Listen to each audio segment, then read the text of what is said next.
First, we're going to talk about gratitude. So these two sections are actually the only two sections that I don't fill out the night before. I fill them out in the morning, and there's a reason for that.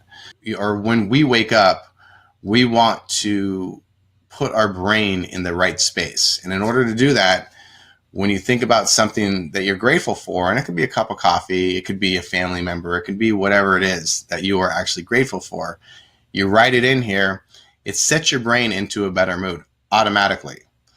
And then the mindset, again, we've gone over this on the monthly and the weekly. So what's your mindset going to be for that day?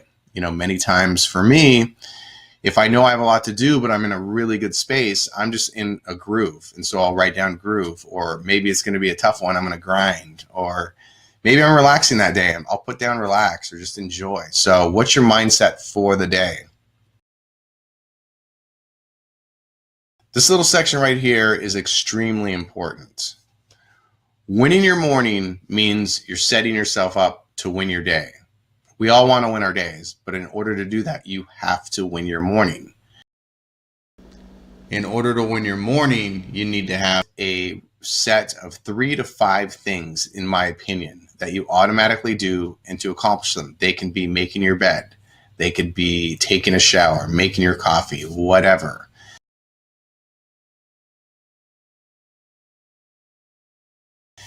But you're setting a similar routine that you do every morning, but when you do them, you're actually accomplishing it. So there's a baby win. And what that does is that spills over into your day. And so when you go into work or, proceed with the rest of your day, you've already accomplished things. You already feel good. You're on a winning streak. So you have that momentum with you.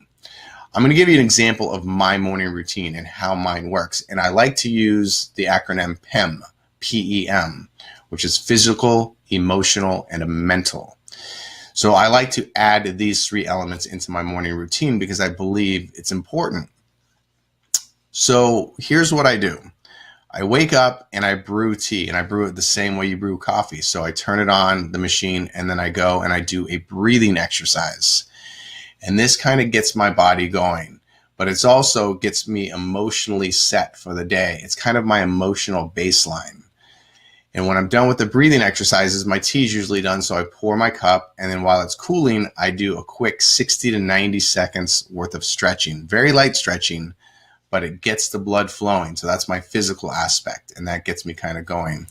And then I finally end with a small reading, and it's usually inspirational, motivational, or educational, and it wakes up the mind. We just woke up our body by stretching. We're now waking up our mind by reading something. You have your emotional baseline set so that if things happen to you during the day, which always unexpected things come at us, it's easier to handle. So that's the breathing exercise for me. And then the stretching is the physical, and then reading is the mental. So those are my simple 3 things that I do. That's my morning routine. For you, you can pick out whatever you like, and you can play with this, but start doing it mindfully. Pick out 3 to 5 things and do them every single morning and accomplish them and feel good about it as you move on to the rest of your day. So that's the Win My Morning. And then as you can see, there's a place for your schedule here. So this is 6 o'clock, 9 o'clock, 12 o'clock, 3, 6, and 9. So it's a full day. You can fill this in however you like. I know for me, I don't even use these times so much because a lot of times I don't wake up until 8. So my first thing in here, a lot of times I'll write down my morning routine right here just to remind me and get me going. And I'll tell you another thing. This is a tip, and this is very beneficial if you can adopt this. We talked about social media before in the distractions to avoid. If you wake up and the first thing you do is grab your phone, you should probably stop that. And I'll tell you why. What you're doing is if you grab your phone or go to your computer and you're looking at email, and this is the first thing you do, your brain gets set into a reactive state. You're now reacting to things that are coming at you.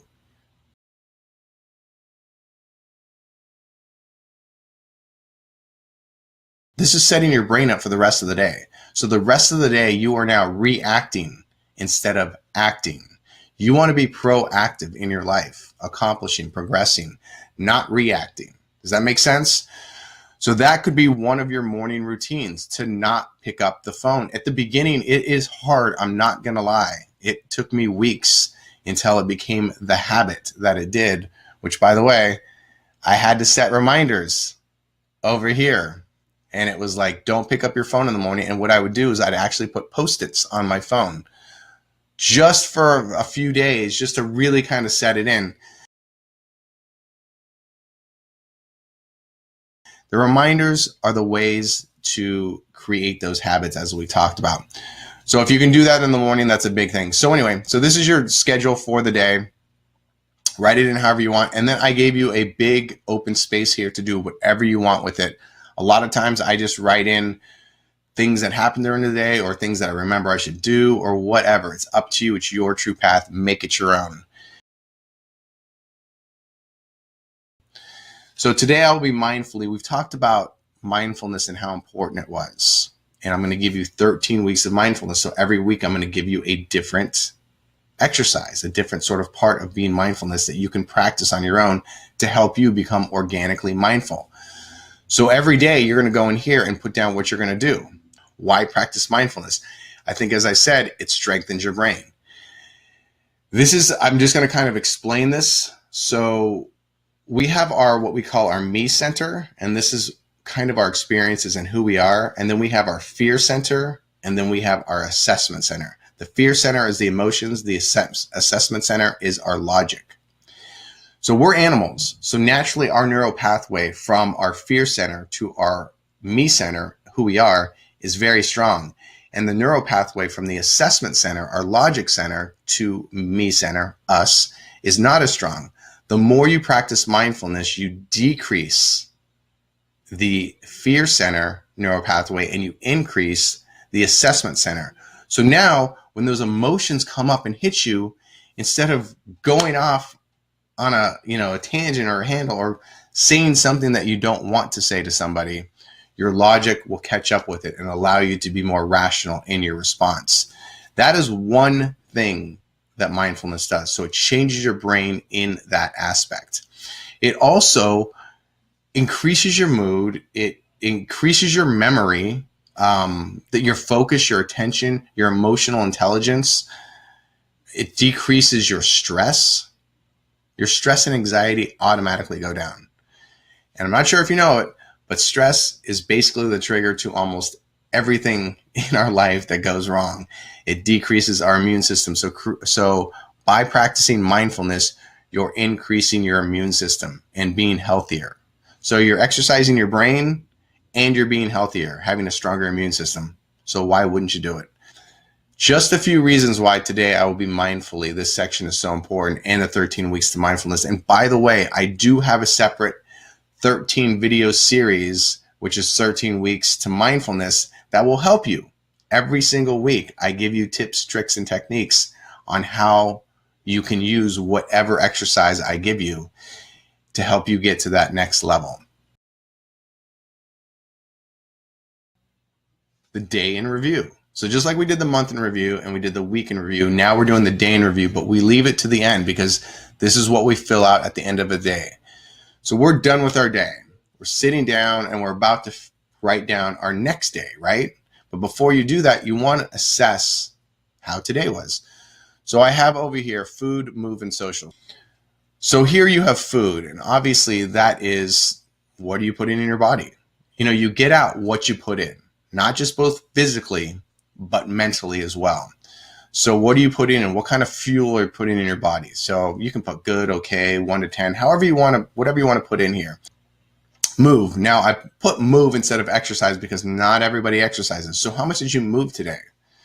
A lot of people move without exercising and move a lot. So if if exercise is one of your goals and that's important, then right here, write in, how was that? Was it okay? Was it good? Was it great? It was fantastic.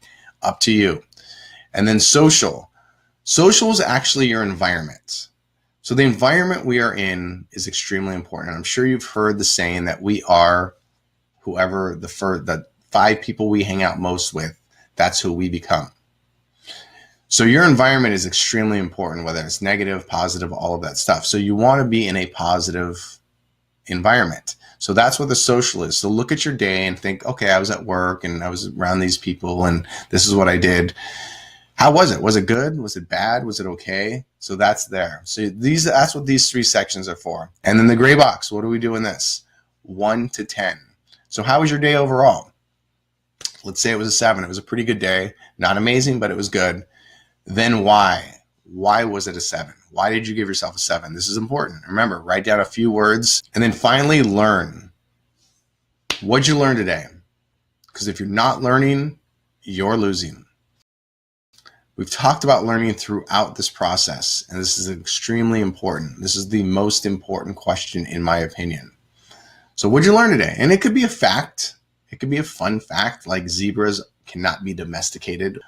But a lot of times what I like to do, and it takes me sometimes, 5, 6, 7 minutes to think about something about myself that I learned, something that makes me tick a little bit better, something that makes me a little more efficient.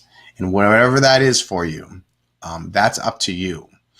So look at your life, look at your day, and pick out something that you learned about yourself, how your brain works. And you'll be amazed at some of the things that you come up with. And then at the end of all of this, you're going to have 13 weeks of your life documented. And all of the information is in there. And you can go back and look and learn so that you can be a better you. So I'll be back next section to give you a wrap up and a conclusion and give you some more tips, tricks, and techniques on how to be a better you. See you then.